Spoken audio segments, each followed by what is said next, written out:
만민의 지도자와 명령자로 삼았나니 같이요.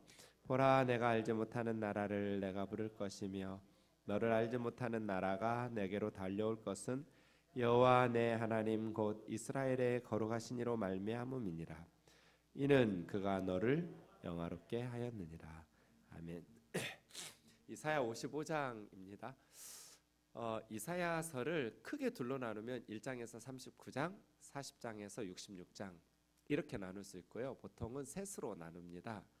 제1 이사야, 제2 이사야, 제3 이사야 내용들이 좀 명확하게 구분이 됩니다. 제1 이사야는 1장에서 39장인데요. 이사야 선지자가 살아서 활동하던 시대입니다. 그때는 아수르라는 강대국이 북이스라엘 10지파를 정복해서 멸망시켰죠. 남쪽 유다는 히스기야 왕 시대였는데요. 북이스라엘이 멸망할 때 남유다는 히스기야의 그 믿음으로 인해서 아수르에게 멸망하지 않고 살아남았죠. 그렇게 제1 이사야는 유다와 예루살렘, 그 중간에 이제 13장에서 27장까지는 열방에 대한 심판과 구원에 대한 계획 메시지도 있어서 유다와 예루살렘 이야기만은 아니지만 어쨌든 이사야 선지자가 살아서 활동하던 시대적 배경을 하고 있습니다. 그 다음 제2 이사야는 40장에서 오늘 본문이 있는 55장까지가 제2 이사야인데요. 바벨론의 포로 시대를 배경으로 하고 있습니다. 나라는 이미 40장부터는 망했고 바벨론에 의해서 유다와 예루살렘이 망했고 바벨론에 끌려가서 포로 생활하고 있는데 이제 포로 생활도 끝나가는, 그래서 이스라엘 백성들, 바벨론 포로 시대에 있는 백성들에게 다시 고국의 땅으로 돌아갈 회복에 대한 희망의 메시지를 전달하는 것, 제2 이사야입니다. 제3 이사야는 이제 56장부터 마지막 66장까지인데요. 때는 이제 바벨론도 끝나고 페르시아의 시대의 포로 귀환 세 번 있었잖아요. 수룹바벨, 에스라, 느헤미야. 이 시대의 예루살렘과 유다적 상황을 배경으로 합니다. 그래서 오늘 55장이 제2 이사야의 마지막 부분인데요. 제2 이사야가 시작되는 40장 1절 2절 보시면 너희는 내 백성을 위로하라고 시작됩니다. 너희는 위로하라, 나의 백성을 위로해라. 예루살렘의 마음에 와닿도록 말하는데 이제 그들에게 외치기를 노역의 때가 끝났다. 감옥에서 이렇게 벌받는 시간이 끝난 거예요. 노역의 때가 끝났고 그들의 죄악으로 말미암아서 여호와의 손에서 그들이 받아야 될 형벌을 배나 받았다. 그러니까 제2사야가 시작되는 40장 1, 2절이 이제 바벨론에게 나라가 멸망한 포로 상황에서 그들이 다시 이제 죄값을 다 치러냈으니까 70년 동안 하나님의 손에 의해서 벌을 배나 받았으니 다시 그들은 회복될 것이다. 이렇게 제2 이사야가 시작되거든요. 그리고 나서 오늘 본문 55장이 제2 이사야가 마무리되는 장인데요. 앞뒤 흐름을 보면 52장 13절부터 53장까지는 네 번째 마지막 여호와의 종의 노래였었죠. 이 여호와의 종은 죽임을 당해요. 털 깎는 자 앞에 잠잠한 어린 양처럼 도살장으로 끌려가는 양처럼 입을 열지 않고 묵묵히 하나님의 사명, 하나님께서 지워주신 우리 백성들이 그릇 행하여 각기 제 길로 가서 하나님 앞에 범죄했을 때 여호와께서 우리 모두의 죄악을 그 의로운 종에게 담당 짓는, 억울하죠. 그럼에도 불구하고 여호와의 의로운 종은 묵묵히 침묵 속에서 하나님께서 맡기신 인류 구원을 위한 대속적 죽음을 감당하시는 네 번째 여호와의 종의 노래였죠. 그리고 나서 지난주까지 우리가 보았던 것이 54장이었는데요. 그 여호와의 종의 사역의 결과가 뭐냐? 하나님과 이스라엘 백성들의 관계가 회복되는 것. 버림받았던 아내가 다시 회복되고 아내로 사랑받는 아내가 되고, 또 폐허가 되었던 도시가 보석들로 회복되고 그 안에는 말씀으로 회복되고, 이러한 여호와의 종의 사역의 결과 55장이었거든요. 54장이었거든요. 55장은 이제 그런 놀라운 구원을 경험한 하나님의 백성들이 어떻게 화답해야 되는지를 가르쳐 주는 게 55장으로 해서 여호와의 종의 사역을 통해서 놀라운 구원을 받았던 이스라엘 백성들이 하나님의 백성들이 어떻게 하나님에게 응답해야 되는가에 대한 마지막 권면의 말씀들이라고 볼 수 있습니다. 1절에서 7절까지 12개 명령문이 나오지만 사실은 뭐 책망한다기보다는 이 55장은 위로하고 격려해주는 그러한 메시지입니다. 참 은혜롭습니다. 1절 우리 좀 같이 읽겠습니다. 시작. 오호라 너희 모든 목마른 자들아 물로 나오라. 돈 없는 자도 오라. 너희는 와서 사 먹되 돈 없이 값 없이 와서 포도주와 젖을 사라. 오호라 호이라는 말은 슬프다 탄식하는 소리거든요. 사실은 이건 꾸중하기보다는 안타까워하는 거예요. 2절 때문에 그렇거든요. 2절 잠깐 먼저 좀 보시면 이스라엘 백성들이 양식 아닌 것을 위해서 은을 달아주고 배부르지 못할 것을 위해서 수고하고 있거든요. 그러니까 이렇게 애가 공부를 열심히 하면 성적이 나오면 좋잖아요. 부모 마음에. 차라리 공부 안 하고 놀든지. 근데 어떤 아이들은 열심히 노력하는데 성적이 안 나오는 애들 있잖아요. 안타깝죠. 그럴 때 오라 슬프다. 이런 2절과 연결지어서 그렇게 시작해요. 오라 뭐 꾸중하는 건 아니에요. 안타까워서 하는 소리예요. 진짜 어떡하지? 하면서 탄식하는 거거든요. 너희 모든 목마른 자들아 하나님의 초대거든요. 너희 모든 목마른 자들아. 목마른 사람들은 어디로 와야 돼요? 목마른 사람에게 돈이 뭐가 필요 있어요? 명예와 권력이 뭐가 필요 있어요? 목마른 사람은 물이 필요하죠. 지극히 상식이죠. 문제는 뭐예요? 현대인들은 목마름이 없다는 거예요. 내가 누군지, 왜 사는지, 어떻게 살아야 되는지. 제가 대학교 다니면서 매주 전도했었는데 10명 중에 내가 예수님에 대해서 내가 만난 예수님을 전하고 싶다고, 삶에 대해서, 진리에 대해서 잠시 대화 나누고 싶다고 하면 10명 중에 한두 명은 들어줬거든요. 저는 그 생각만 한 거예요. 신대원 졸업하고 양재역에서 띵돌교회 개척하면서 제일 가까운 학교가 교대더라고요. 마을버스 한 번에 타면 버스도 있고요. 그래서 매주 교대에 갔어요. 학생들을 만나서 사역일을 가지고 대학생 때처럼 전도했어요. 내가 예수님에 대해서 얘기하고 싶다고, 잠깐 시간 내줄 수 있느냐고. 제가 몇 달 매주 다녔는데요. 단 한 명도 제 얘기를 들으려고 안 했어요. 그렇게 많이 달라졌어요. 젊은이들이. 왜 그랬는지, 저에게 문제가 있었는지도 모르겠지만 목마름을 느끼지 않는 거예요. 요즘 현대인들의 삶이 목마름이 없는 거예요. 사실은 있는데 외면하는 거겠죠. 목마른 자들아 물로 나오라. 근데요 목마르지 않아요. 진리가 무엇인지, 왜 사는지, 어떻게 살아야 되는지 관심이 없어요.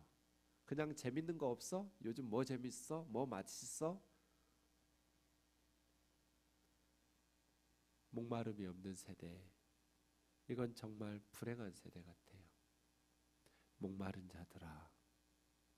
목마르거든요, 인생은. 내가 누군지 모르니까, 왜 사는지 모르니까, 어떻게 살아야 되는지 모르겠으니까 목마르거든요. 물론 그 목마름은 아무리 국문학이나 영문학이나 법학이나 경영학이나 이런 걸 해도 답이 없을 것 같아요. 남들도 다 그렇게 살아요.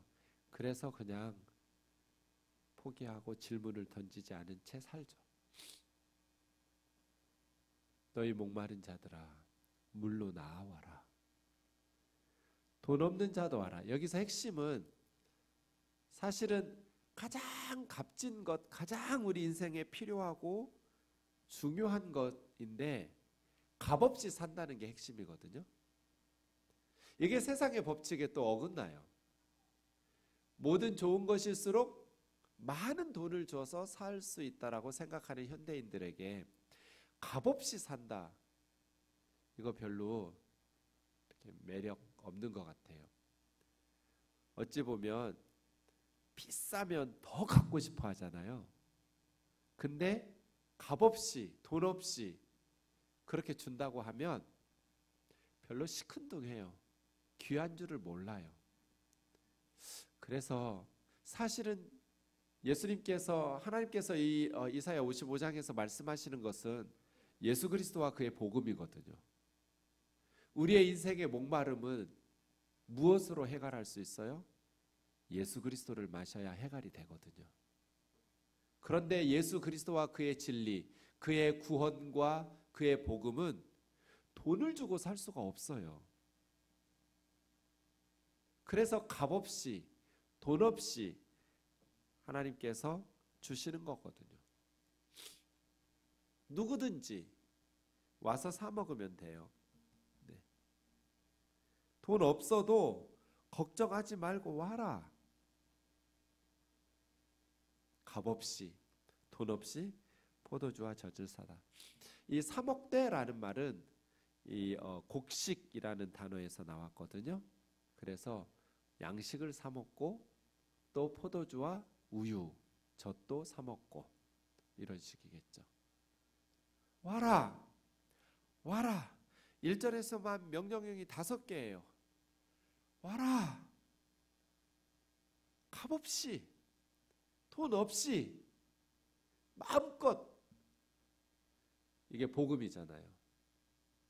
세상의 모든 종교는 이름만 다르지 공통 원리가 자력구원이에요. 자기 힘으로, 자력으로.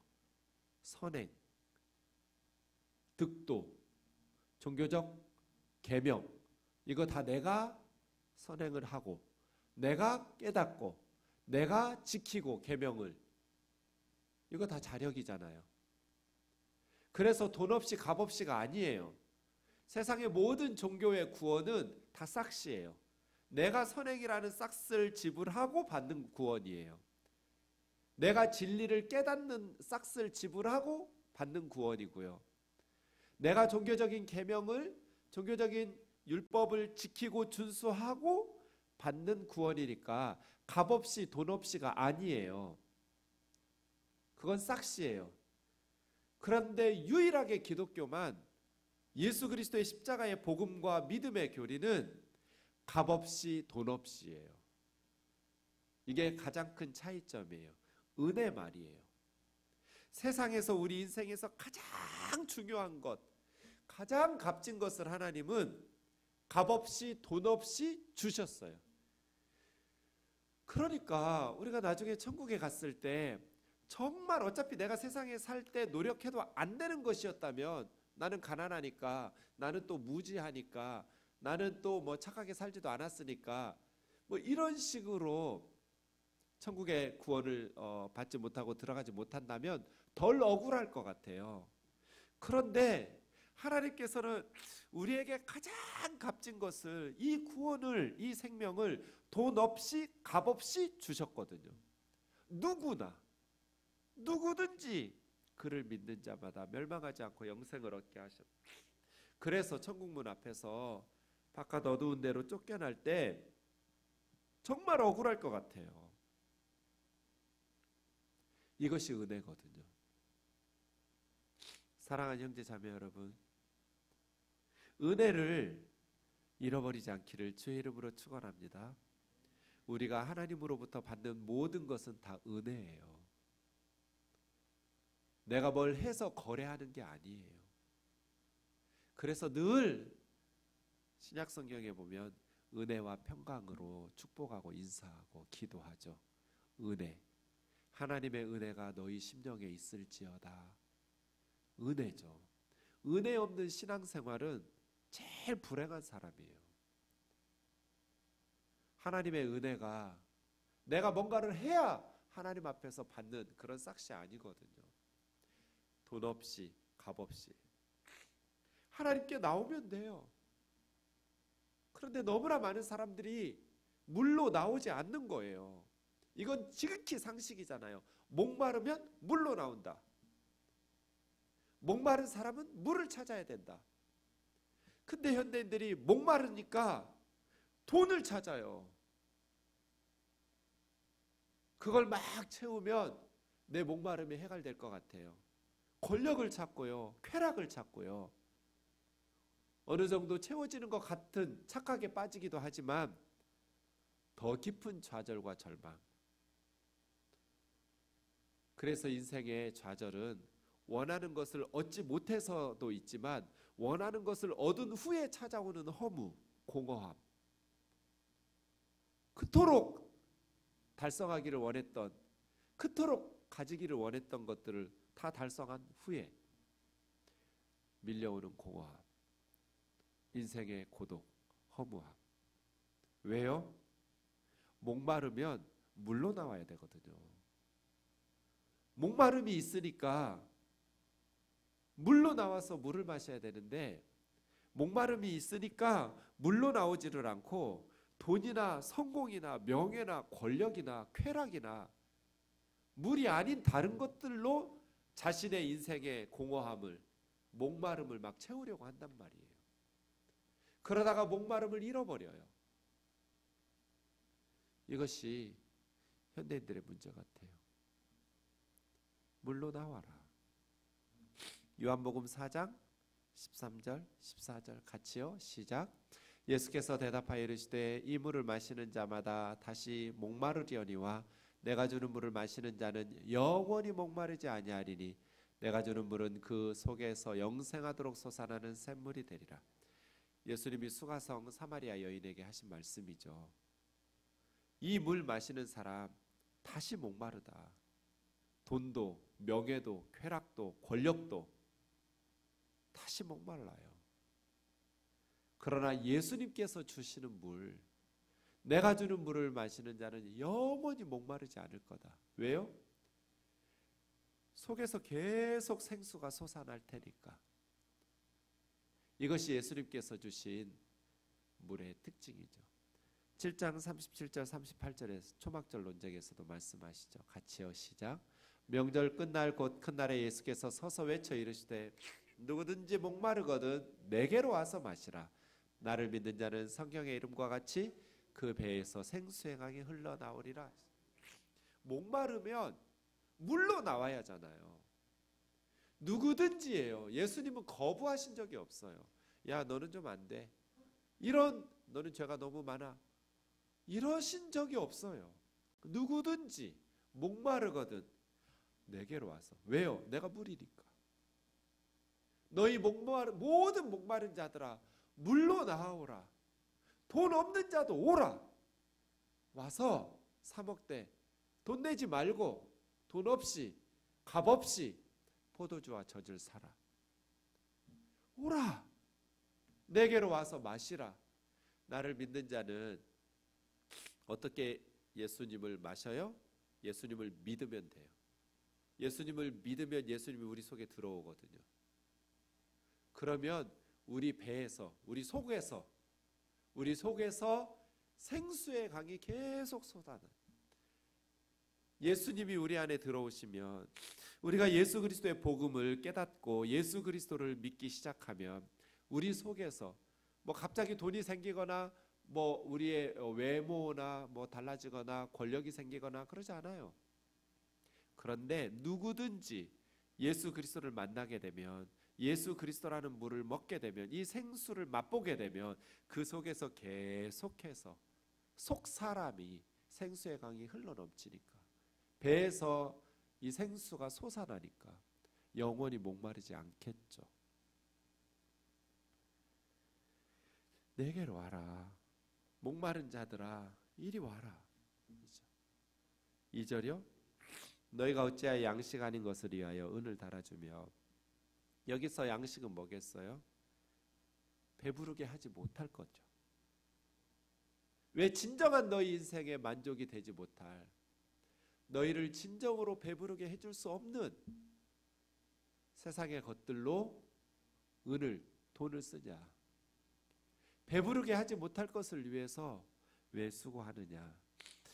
세속적인 욕망은 아무리 많은 돈을 지불하고 아무리 많은 수고를 쏟아 부어도 진정으로 배부르지가 않아요. 공허해요. 그래서 오호라로 시작하는 거예요. 호의. 슬프다, 안타깝다, 하면서 하나님 탄식하시는 거죠. 왜 너는 양식 아닌 것을 위해서 은을 달아주고 배부르게 하지 못할 것을 위해서 인생 낭비하면서 사냐? 너의 영혼의 진정한 만족, 진정한 기쁨, 진정한 행복, 진정한 배부름을 위해서 수고하지 않고 말이에요. 하면서 세 가지를 말해요. 내게 듣고 들어라. 이게 첫 번째예요. 그럼 어떻게 해야 되는가? 어떻게 생수를 마실 수 있는가? 첫 번째, 하나님께 듣는 거예요. 내게 들으라는 말씀은 단순히 듣고 끝내는 것이 아니라 듣고 순종하는 거죠. 하나님의 말씀을 듣고 순종하는 것. 이것이 3절에서도 반복되거든요. 하나님의 말씀을 듣는 거 말이에요. 내게로 나와 들으라. 듣는 것. 이게 첫 번째. 어떻게 우리는 생수를 맛보게 되는가? 들어야 돼요. 하나님의 말씀을 듣고 순종해야 돼요. 그리하면 두 가지가 따라오는데 좋은 것으로 먹을 거예요. 하나님의 말씀을 듣고 하나님의 말씀에 순종하면서 살면 하나님께서 말씀에서 약속하신 좋은 것들을 먹이셔요. 그러면 세 번째, 우리가 기름진 것으로 즐거움을 얻어요. 신앙생활은 이 세 가지 하는 거거든요. 하나님의 말씀을 듣고 순종하는 것, 그리고 좋은 것으로 영적으로, 육적으로, 관계적으로 모든 면에서예요. 정신적으로 좋은 것 먹어요. 세상의 거짓 메시지, 사탄의 거짓말 먹는 건 아니고요. 하나님의 말씀의 진리를 먹으니까 좋은 것으로 우리의 영혼이, 우리의 육체가, 그리고 즐거움을 누리는 것이죠. 이게 신앙생활이잖아요. 하나님 말씀 듣고 순종할 때 좋은 것 먹고 즐거움 누리고, 이 세 가지거든요. 그런데 이스라엘 백성들이 하나님의 말씀에 귀를 기울이지 않아요. 그리고 세상에서 배부르지 못할 것, 양식 아닌 것 위해서 대부분의 시간을 쏟아부어요. 그러니까 공허하죠. 3절이요. 너희는 귀를 기울이고 내게로 나와 들으라. 그리하면 두 가지 약속하죠. 너희 영혼이 살리라. 하나님께 나와서 들으라는 거예요. 목마른 자들아 다 물러 나와라. 그리고 내 말 들어라. 그러면 너희 영혼이 살 거다. 그리고 내가 너희를 위해서 영원한 언약. 언약은요, 부부가 결혼식 하는 거가 비슷하다고 그랬잖아요. 하나님이 우리하고 언약을 맺으면 끝까지 그 언약에 책임져요. 김보성이 맨날 의리 하고 다니잖아요. 진짜 의리는 하나님이에요. 하나님께서 언약 딱 맺으시고 끝까지 의리를 지켜요. 그러기 위해서 자신의 아들 예수 그리스도를 십자가에 내어주세요. 이게 언약이에요. 언약. 내 말을 듣고 순종하고 내게로 나오면 너희 영혼이 살 거다. 나는 너희를 위해서 영원한 언약을 맺을 거다. 다윗에게 허락했던 확실한 은혜, 다윗에게 약속했던 확실한 은혜는 뭐예요? 다윗의 자손을 통해서 온 세상을 구원하시겠다는 메시아에 대한 사무엘하 7장에 나오는 그런 언약이에요. 다윗을 통해서 그의 후손을 보내시고 다윗의 자손 예수 그리스도를 통해서 온 세상을 구원하시겠다는 확실한 은혜. 그래서 이제 4절과 5절은 다윗과 예수 그리스도로 넘어가죠. 1절에서 3절이 하나님의 초대였어요. 목마른 자들아 와라. 물로 나와라. 내 말 듣고 내게로 나와라. 내 말 듣고 순종하면 너희가 좋은 것을 먹을 것이다. 즐거움으로 기쁨을 누리게 될 것이다. 양식 아닌 것 위해서 은 달아주지 마라. 배부르지 못할 것 위해서 수고 고생 그만해라. 그런 헛된 인생 그만 살아라. 내 말을 들어라. 말씀에 순종하면서 살아라. 그러면 너 영원히 살 것이다. 네. 그래서 이 55장 제2 이사야가 끝날 때 말씀에 대한 순종으로 마무리돼요. 근데 사실은 40장에서 제2 이사야가 시작될 때도 말씀의 이야기가 있었어요. 40장 8절에 보시면 풀은 마르고 꽃은 시드나 우리 하나님의 말씀은 영원히 서리라. 하나님의 말씀은 영원히 선다로 제2 이사야가 시작됐거든요. 그리고 끝나면서 55장에 오늘 본문에서도 그렇지만 다음 주에 보게 될 55장 11절에 보시면 하나님 입에서 나오신 말씀은 헛되이 하나님께로 되돌아가지 않고 반드시 하나님께서 기뻐하시는 뜻을 이루고 성취하고 형통하게 하나님 입에서 나온 말씀이 형통하고 돌아온다. 하나님의 말씀, 풀은 마르고 꽃은 시들지만 우리 하나님의 말씀은 영원히 설 것이다. 하나님의 입에서 나온 말씀은 그냥 허투루 하나님께로 돌아오지 않는다. 그러니 뭐 하라는 거예요? 하나님의 말씀을 듣고 순종하라. 하나님의 말씀을 듣고 순종하는 삶이 이게 당장에 돈이 나오는 것도 아니고 무슨 세상에 성공을 얻는 것도 아니어서 소홀히 여기기 쉽지만 사실은 하나님의 말씀은 반드시 하나님이 기뻐하시는 뜻을 이루시기 때문에 하나님께서 말씀하실 때 계획하셨던 모든 일들을 형통하게 성취하시기 때문에 하나님의 말씀을 사모하고 그 말씀을 듣고 순종하면 우리 영혼이 살아나요. 그리고 하나님께서 약속하셨던 확실한 언약과 확실한 은혜들을 누리게 돼요. 그래서 제2 이사야가 하나님의 말씀에서 시작해서 하나님의 말씀으로 끝나요. 그 안에 여호와의 종의 노래가 4개가 들어있었고요. 그 여호와의 종의 희생과 헌신 때문에, 수고 때문에 가장 절망적인 나라 망하고 열방에 흩어져서 노예로 비참하게 살고 있었던 하나님의 백성들에게 새로운 희망이 생긴 거예요. 그 희망은 이제 오늘 본문 4절 5절에서 다윗과 그의 자손 예수 그리스도를 통해서 성취될 거예요. 4절 보시죠.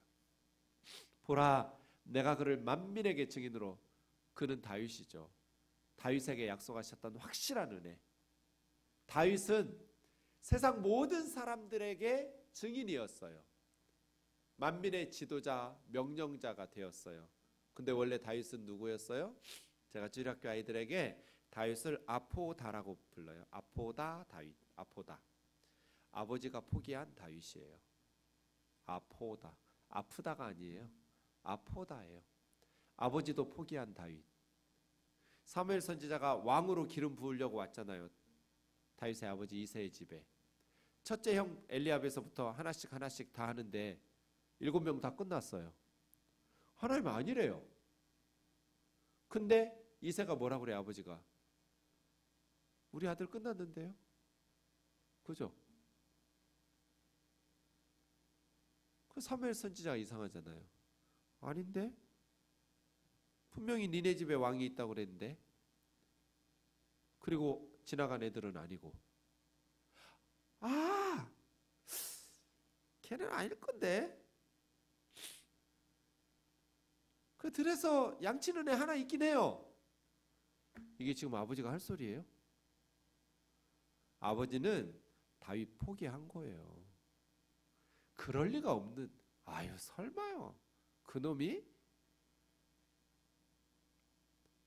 그런 목동이었어요.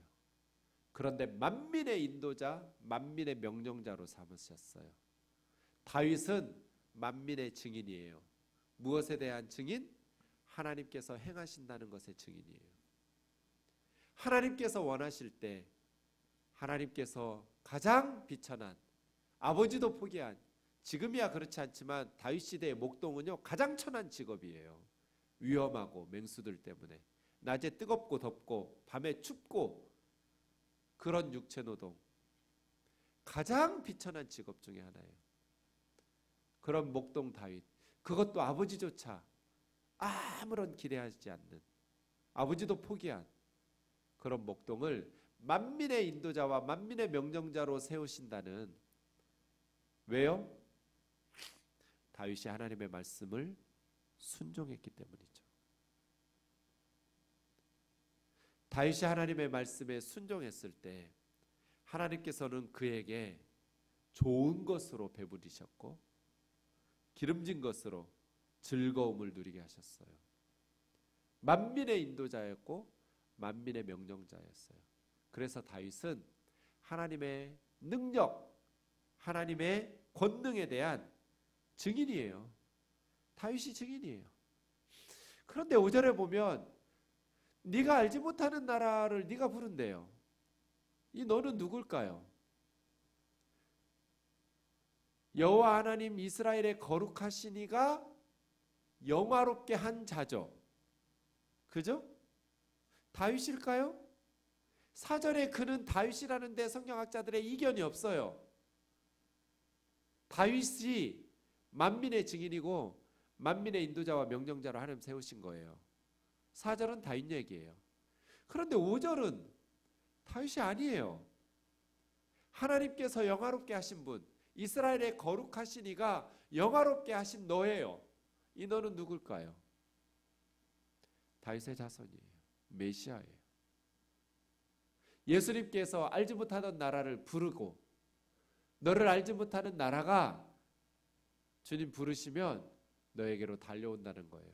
하나님께서 메시아를 영화롭게 하시기 때문에. 주님께서 부르시면 걸어오지 않아요. 열방이 뛰어와요. 달려와요. 왜요? 하나님께서 주님을 높이셨기 때문에, 영광스럽게 하셨기 때문이죠. 그래서 요한복음 17장 1절에 예수님이 십자가를 앞두고 이렇게 기도하시죠. 아들을 영화롭게 하셔서 아들이 아버지를 영화롭게 하게 해달라고.